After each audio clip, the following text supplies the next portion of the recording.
What if I told you a country just pulled off one of the fastest energy turnarounds in modern history, and almost nobody asked the one question that actually matters? In 2026, South Africa ended a 16-year blackout crisis, almost overnight. The world called it a miracle. But here's what nobody's asking. How did the lights go out in the first place? And who got rich in the dark? By mid-2026, the national power utility had gone over a year without a single blackout. A country once dark 12 hours a day was suddenly the subject of glowing case studies. It sounded like a happy ending, which should always make you a little suspicious. For over a decade, South Africans lived on a rolling blackout schedule. Factories stopped mid-shift.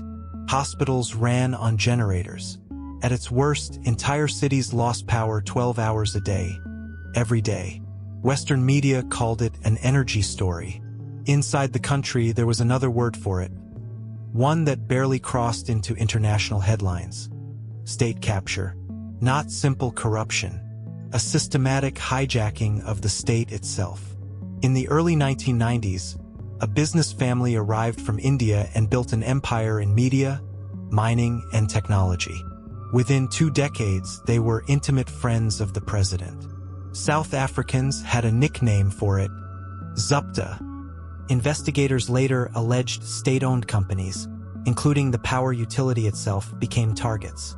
Loyalists filled the boardrooms. Maintenance budgets vanished. The plants meant to keep the lights on were left to rot. This wasn't just local.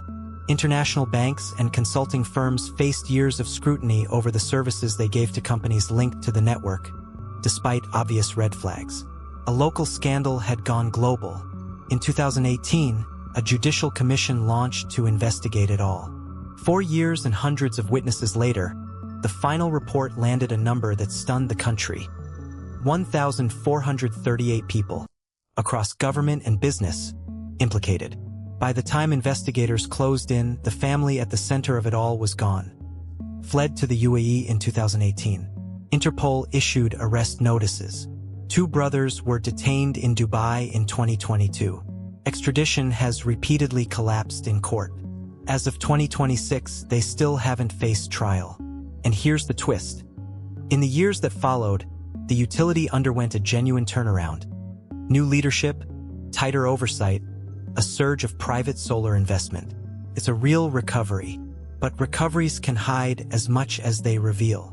While wealthier suburbs celebrated a blackout-free winter, hundreds of thousands of poorer households were quietly kept on scheduled outages that never made the national statistics.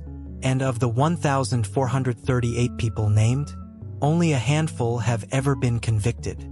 So the lights came back on for most of South Africa, but the accounting never fully did. That's the real story.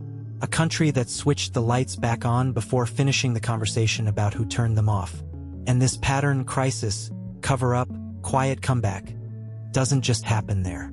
So tell me, is a recovery really a recovery if nobody's held accountable for the fall? Drop your answer below. I read every comment. If this opened your eyes, hit subscribe, because next week I'm following the money further, into the banks and boardrooms that made it possible. And if someone you know still thinks this is just an Africa story, send them this video. That assumption is exactly what this story's been hiding behind.